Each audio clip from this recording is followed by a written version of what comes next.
Hello guys, my name is Sohail and I am from a small village of West Bengal. This is the 51 day of my 365 days challenge. আর তোমরা তো জানোই আমার প্রতিদিনের routine.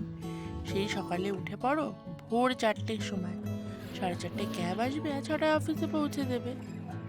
তো যাই হোক, তাও তোমাদের প্রতিদিনের গল্পটা বলতে থাকি, কারণ প্রতিদিনের টাইম একই হলেও গল্প তো বিভিন্ন রকম হয়, তাই না? তো আজকের দিনটা ছিল খুবই স্পেশাল। কারণ কারণটা এখন বলবো না, পরে বলবো। সো এই বাবা আমাকে ক্যাবে উঠিয়ে দিল, দেখতেই পেলে বাবা পিছনে ছিল। তো আমি ক্যাবে করে অফিসে যাচ্ছি আর খুব ঘুম পাচ্ছিল। সকালবেলা উঠলে ঘুম তো পাবেই বলো।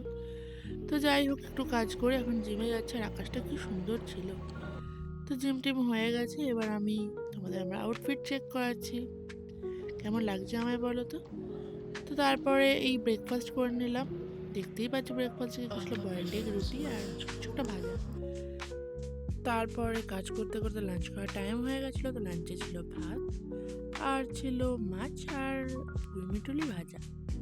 তো খেয়ে দিয়ে নিয়ে তারপরে একটু হাঁটতে গেছিলাম। হাঁটতে হাঁটতে দেখি আমাদের অফিসে আজকে এক্সিবিশন লেগেছিল ফটোগ্রাফি আর আর্টের ওপরে, মানে ড্রয়িং।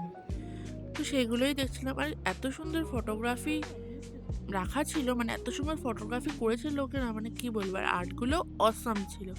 তো এইসব দেখে টেখে তারপরে বাকি কাজটা কমপ্লিট করে বাসে উঠে গেছিলাম। তো এখন বাড়িতে যাচ্ছি আর দেখতেই পাচ্ছ কেক কিনেছি। মিয়ামোরের প্যাকেট মানেই তো কেক। বাকিটা তোমাদের বাড়িতে গিয়ে বলবো। তো এখন আমাকে বোনও নিতে চলে এসেছিলো সাইকেলে করে। তো হাওয়া খেতে খেতে আমি আর বোনও সাইকেলে করে বাড়ি যাচ্ছি। আমি বাড়ি চলে এসেছি, দেখতেই পাচ্ছ। 12টার পর বাবার জন্মদিন আছে, সেলিব্রেট করবো। তো তারপরে বাবা ঘুগনি এনে দিয়েছিল, তো আইপ্যাড দেখতে দেখতে ঘুগনি খাচ্ছিলাম। তারপরে ডিনারের সময় হয়ে গেছিলো আর একটার বাড়িতে নিমন্ত্রণ ছিল, তো সেখানকার খাবারই খাচ্ছিলাম। তো বললামই তো বাবার বার্থডে ছিল, বাবাকে এই গিফটগুলো দিলাম, কেক কাটলাম রাত 12টার পরে। তো বাবা তো জানতো না, বাবাকে একদম রাত 12টার সময় উঠে সারপ্রাইজ দিয়েছিলাম। যখন শুতে যাচ্ছে অনেক রাত হয়ে গেছে, কটা বাজে। তো bye, we will see you tomorrow, bye by.